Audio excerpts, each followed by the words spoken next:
Hello friends, welcome back to my channel Gyan Sankar. तो friends, आज हम घटना चक्र से पाश्चात्य राजनीतिक विचारकों से रिलेटेड जो एमसीक्यूज का पार्ट 3 करने वाले हैं। तो वो पार्ट ऑलरेडी चैनल पे है, अगर आपने वो नहीं देखा है तो प्लीज़ उसे भी देख लीजिएगा। जो विभिन्न स्टेट के एग्ज़ामों में, टीचिंग एग्ज़ामों में आए हुए हैं प्रश्न, वो संकलित किया गया है इस घटना चक्र में। तो चलिए स्टार्ट करते हैं आज का क्लास। स्टार्ट करने से पहले वीडियो को लाइक ज़रूर कर लीजिए। चलिए स्टार्ट करते हैं। पहला क्वेश्चन है आज के क्लास का, और मैंने एलडी ग्रेड जो एग्ज़ाम हुआ था आपका, उसका सॉल्यूशन, ऑफिशियल आंसर की से सॉल्यूशन करा रखा है चारों सब्जेक्ट का, और जीएस का भी, वो भी चैनल पे है, आप देख सकते हैं। देखिए क्या है, ये मैंने पिछले क्लास में भी कराया, बट इसी क्वेश्चन से मैं स्टार्ट कर रही हूँ। चलिए सॉरी। इनमें से कौन सी अवधारणा मैक्स वेबर ने दिया है? ठीक है, तो चमत्कारी नेतृत्व दिया है, संसदीय वर्चस्ववाद नहीं दिया है, लोकतांत्रिक अभिजनवाद नहीं दिया है, नैतिक संप्रभुता नहीं दिया है, चमत्कारी नेतृत्व दिया है। Option D is the right answer. देखिए, प्रशासन पर मैक्स वेबर के कार्यों, उनके प्रभुत्व, नेतृत्व और वैधता के सिद्धांत विशेष जिक्र के योग्य हैं। उन्होंने इन सिद्धांतों को एक बृहद रूप से प्रस्तुत किया है। इनमें धर्म और समाज जिस तरह से यह नेतृत्व को रचना क्रम में ढालते हैं, उसका ध्यान रखें, और विवरणती तरह के अधिकार, नेतृत्व के प्रकारों की भी विस्तार से व्याख्या की है। मैक्स वेबर का जन्म कब हुआ था? 1864 में पश्चिमी जर्मनी के वस्त्र निर्माता परिवार में हुआ था। वेबर हमेशा वास्तविक अनुभवों के द्वारा प्राप्त ज्ञान को पुस्तकीय ज्ञान से अधिक महत्व देते थे।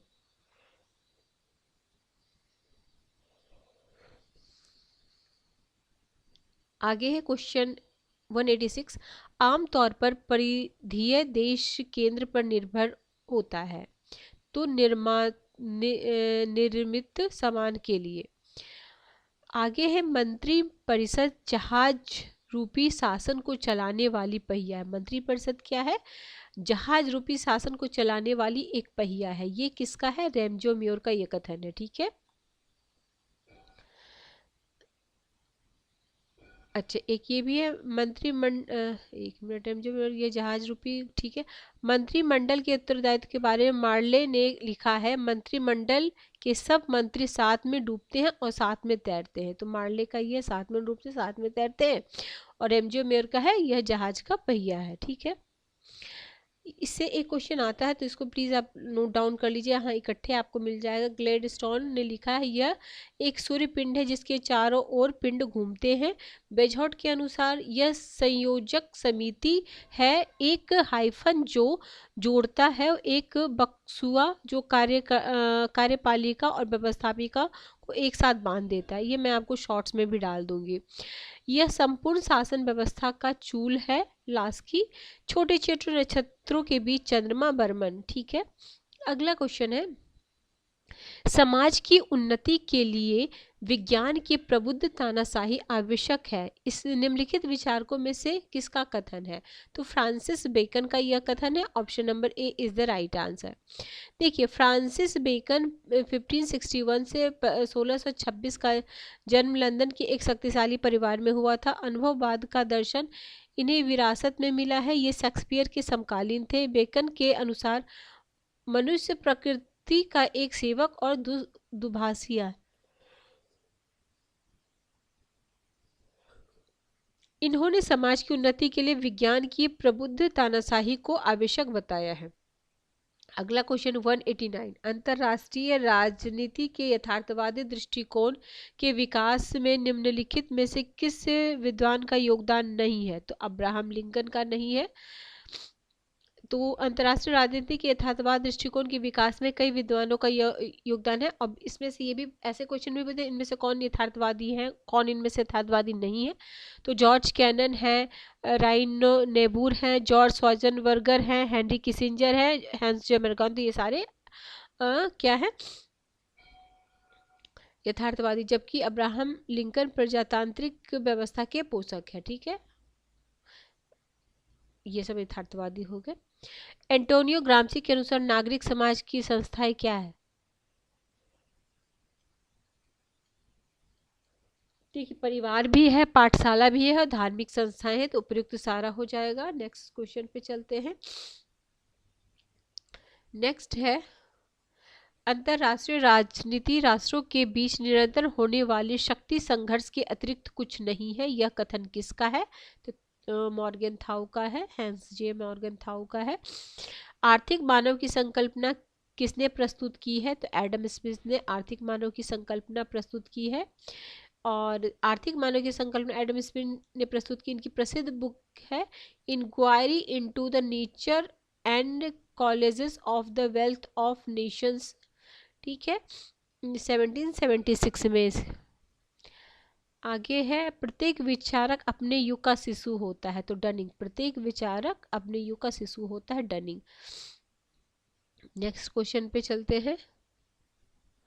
नेक्स्ट है, अल्प विकास को समझने के लिए डिपेंडेंसी थ्योरी का विचार किसने प्रस्तुत किया है? तो सामिर अमीन ने डिपेंडेंसी थ्योरी का। तो अफ्रीकी विद्वान सामिर अमीन ने अपनी पुस्तक इक्विमुलेशंस ऑन अ वर्ल्ड स्केल 1974 में अल्प विकास को समझने के लिए डिपेंडेंसी थ्योरी का विचार दिया है। सामिर अमीन ने कहा है कि औद्योगिक देश तथा कम विकसित देश इस प्रकार एक दूसरे से संबंध है, पूंजीवाद को इस बात का अवसर नहीं मिलता कि वह अल्प विकसित देशों में उत्पादन की शक्तियों को विकास का अवसर दिला सके। आगे, निम्नलिखित में से कौन अंतरराष्ट्रीय संबंधों में यथार्थवादी सिद्धांत के प्रतिपादक नहीं है? तो वुड्रो विल्सन नहीं है। यथार्थवादी दृष्टिकोण के विकास के कई विद्वान का योगदान अभी ने ऊपर भी पढ़ा। जॉर्ज कैनन है, नेबूर है, स्वाजनबर्गर है, हैंस मॉर्गन था, जॉर्ज हर्ज है। उपयोगितावाद का संस्थापक किसे माना जाता है? तो बेंथम को माना जाता है। आगे है, हम बेंथम से लेकर आज तक होने वाले ऐसे किसी वैधानिक सुधार को नहीं जानते जिस पर उसका प्रभाव न पड़ा हो। ये भी इंपॉर्टेंट कोटेशन है, ये सर हेनरी मैन का है। ठीक है, सर हेनरी मैन का ये कोटेशन है। नेक्स्ट क्वेश्चन है आपका, इसमें थोड़ा चलिए आगे। बेंथम के अनुसार सुख दुख प्राप्त करने के कितने स्रोत हैं? तो 4 स्रोत हैं। बेंथम ने सुख दुख प्राप्त करने के 4 अलग अलग स्रोत बताए हैं जहां से सुख दुख की सतत आवृत्ति होती है। इन स्रोतों को भौतिक, राजनीतिक, धार्मिक, नैतिक वर्ग में बांटा जा सकता है। बावजूद इसके सुख और दुख दो ऐसे प्रमुख कारक हैं जो इन विचारों से संबंधित हैं तथा किसी भी नियम को प्रभावित करने का पूरा पूरा सामर्थ्य रखते हैं। आगे है, बेंथम के अनुसार सुख दुख में अंतर तो मात्रात्मक अंतर होता है। किसने दुख और सुख के सिद्धांत का प्रतिपादन किया? तो बेंथम ने किया। नेक्स्ट पे चलते हैं। प्रकृति ने मानव जाति को 2 स्वामियों सुख दुख के अधीनता में रखते हैं। तो बेंथम। आगे है, निम्नलिखित में कौन बहुलवाद के सिद्धांत का समर्थक नहीं है? तो हॉब्स नहीं है, ग्रीक है, मैटलैंड है और जीडीएच कोल है। हॉब्स नहीं है। आगे है, हॉब्स ने लेवियाथन में प्रयुक्त कॉमनवेल्थ शब्द का अर्थ तो समाज, राज्य एवं सरकार के बीच सामूहिक नाम। आगे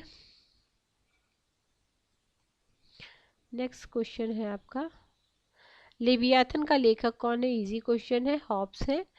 आगे है, निम्नलिखित में से किस चिंतक ने कहा है कि तलवार के बिना संविदा केवल शब्द है, इनमें वह शक्ति नहीं होती जो वह मनुष्य को सुरक्षित कर सके? तो यह हॉब्स का कथन है। निम्नलिखित में कौन खेल सिद्धांत से नहीं जुड़ा है? तो ऑर्गन्सकी नहीं जुड़े हैं, हर्सिनियन जुड़े हैं, स्नाइडर, सेलिंग जुड़े हुए हैं। देखिए, ऑर्गन्सकी खेल सिद्धांत से नहीं जुड़े हैं बल्कि शक्ति की अवधारणा के विचारक है ऑर्गन्सकी। जबकि खेल सिद्धांत के महत्व प्रतिपादक कौन कौन है? याद रखिए, मार्टिन सुबिक है, कार्ल डोइच है, और ऑस्कर मॉर्गनस्टर्न है, जॉन न्यूमैन है, हॉर्सिनिय तथा टॉमस सेलिंग है। हीगल के ने सभ्य समाज का देखा है तो सार्वभौमिकता के साकार रूप में। कौन सा युग सुमेलित नहीं है?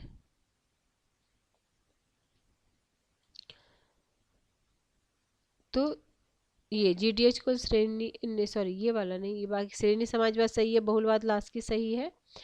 हीगल और हीगल का व्यक्तिवाद ये गलत है, बाकी इनका भी सही है।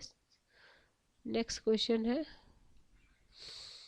राजनीतिक संस्कृति का प्रयोग सर्वप्रथम किसने किया है? तो आलमंड ने किया है। कौन सी सत्ता प्रत्यायोजित नहीं की जानी चाहिए? इनमें से कोई नहीं। देखिए, वित्त संबंधी नियम बनाने की कौन सी सत्ता प्रयोजित नहीं की जानी चाहिए? देखिए, वह आदेश, नियम, उपनियम जो संसद की किसी विधि द्वारा प्रदत्त सत्ता के कार्य के अंतर्गत कार्यपालिका प्रशासन के द्वारा जारी किए जाते हैं, प्रत्यायोजित विधायन कहलाते हैं। तीव्रगामी आर्थिक, सामाजिक तथा राजनीतिक परिवर्तनों के कारण वर्तमान समय में प्रतिनिहित विधि निर्माण अपरिहार्य हो गया। इसकी मात्रा में दिनों दिन वृद्धि हो रही है। वर्तमान समय में वित्त संबंधी शक्ति, नियम बनाने की शक्ति तथा नीति निर्धारित करने की शक्ति प्रत्यायोजित की जा रही है, लेकिन भारत में प्रतिनिहित विधायन के क्षेत्र में संसदीय नियंत्रण के साथ न्यायिक नियंत्रण की व्यवस्था भी उभरी है। आगे है, प्रदत्त विधान किया जाता है तो कार्यपालिका द्वारा। ठीक है, प्रदत्त विधान किया जाता है कार्यपालिका द्वारा। मूल्य तटस्थता निम्न में से किसकी विशेषता है? तो व्यवहारवादियों की विशेषता है। ठीक है, मूल्य तटस्थता व्यवहारवादियों की विशेषता है। आगे है, राजनीतिक चेतना का अर्थ है राज्य के प्रति प्रेम। ठीक है, राज्य के प्रति प्रेम। तो राजनीतिक चेतना का अर्थ राज्य के प्रति प्रेम, नागरिकों में राजनीतिक चेतना का विकास, राज्य, लोकमत, न्याय, स्वतंत्रता, समानता, बंधुत्व, संप्रभुता, सरकार, समाज आदि से संबंधित मौलिक प्रश्नों पर विचार विमर्श एवं चिंतन द्वारा होता है। उन्हें विभिन्न राजनीतिक विचारधाराओं तथा सिद्धांतों का ज्ञान हो जाता है। साथ ही वे यह समझने लगते हैं कि कौन से राजनीतिक आदर्श उनके अपने देश और समाज के लिए कल्याणकारी हैं। आगे है, निम्न में कौन अंतर्राष्ट्रीय संबंध में राज्य के केंद्रीय महत्व पर सहमत नहीं है? तो बहुलवादी। अंतर्राष्ट्रीय संबंधों में यथार्थवादी सिद्धांत 3 मान्यताओं पर आधारित है। निम्न में से कौन सी एक आधारभूत मान्यता नहीं है? ठीक है, तो इसका हो जाएगा आपका नहीं है, तो ये नहीं हो जाएगा कि राष्ट्रीय हितों के लक्ष्यों को पूरा करने में राजनेता नैतिक सिद्धांत को ध्यान में रखते हैं। आगे, इतिहास की भौतिकवादी व्याख्या के अनुसार सामाजिक संरचना की निम्नलिखित परतों की प्राथमिकता का सही क्रम क्या है? तो देखिए, उत्पादन की शक्तियां, उत्पादन के संबंध, कानून और राजनीतिक संगठन, विचारधारा। सामुदायिकतावाद एक प्रमुख धारा है, तो प्रत्ययवाद का। ठीक है, आगे है, किसने कहा ईश्वर जिसने हमें जीवन दिया है उसी के साथ हमें स्वतंत्रता भी दी है? तो जेफरसन। ठीक है, आगे कौन सी विचारधारा समर्थन करती है तथ्य अनिवार्यता तकनीक से पूर्व? तो व्यवहारवाद। बहुलतावादी वकालत करते हैं समुदायों की स्वायत्तता। आगे, अंतर्राष्ट्रीय राजनीति के वैज्ञानिक अध्ययन में उन्नति तब तक संभव नहीं जब तक मॉर्गनथाउ का यथार्थवादी सिद्धांत प्रभावशाली है। तो ये बेनो वॉसरमैन। आगे है, जीवन, स्वतंत्रता और सुखानुसरण तथ्य है, तो अमेरिकी स्वतंत्रता के घोषणा पत्र का। आगे, एक व्यवस्थापिका जो मंत्रिपरिषद के समक्ष निर्बल है तथा एक मंत्रिपरिषद जो राष्ट्रपति के समक्ष निर्बल है, किस देश की शासन व्यवस्था की विशेषता है? तो फ्रांस की शासन व्यवस्था की विशेषता है। आगे, नेक्स्ट क्वेश्चन है आपका, जेरीमैंडरिंग की प्रथा किस देश में प्रचलित है? तो संयुक्त राज्य अमेरिका में है। स्वतंत्रता, समानता और विश्व बंधुत्व नारा है। तो 1789 की फ्रांसीसी क्रांति के घोषणा पत्र का किस देश की न्यायपालिका स्वतंत्र नहीं है? तो रूस।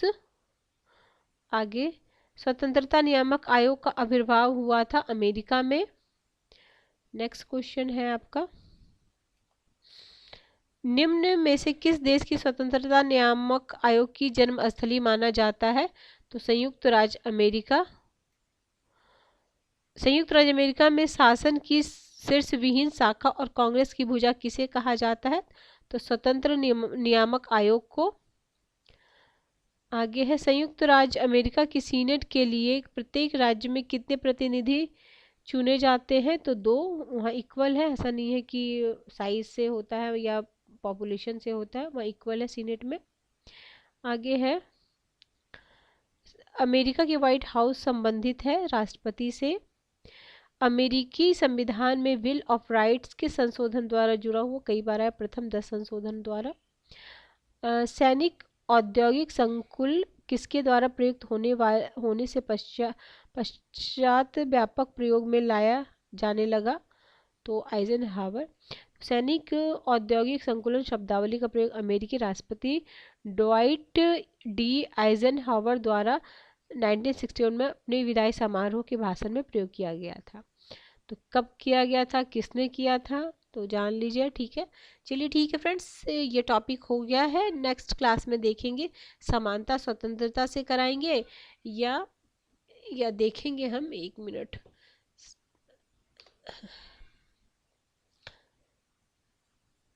या तो फिर हम स्टार्टिंग से देखिए। ये वाला तो हो गया हमारा, ये पार्ट हो गया। ठीक है, ये हमने कंप्लीट किया है। स्वतंत्रता समानता वाला करा देंगे या फिर हम हाँ स्वतंत्रता समानता ही करा देंगे। ठीक है, एक ही क्लास में हम दोनों का क्वेश्चन करा देंगे। जितना देखते हैं एक क्लास में कितना क्वेश्चन हो पाता है, या तो फिर मैं मैराथन क्लास भी लेके आऊँगी, लाइव क्लास भी लेके आऊँगी, क्योंकि लाइव में हो सकता है ज़्यादा क्वेश्चन कराने की कोशिश करूँगी। चलिए ठीक है फ्रेंड्स, देखते हैं। अगर किसी वजह से चैनल हेल्प कर रहा है प्रिपरेशन में, ज़रूर चैनल को सब्सक्राइब कर लीजिए और अपने फ्रेंड्स फैमिली में शेयर भी कीजिए।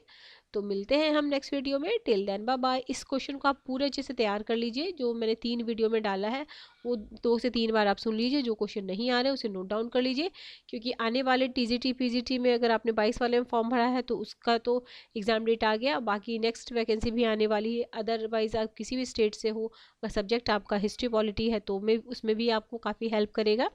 मिलते हैं नेक्स्ट वीडियो में। Till then bye bye, keep watching and keep sharing.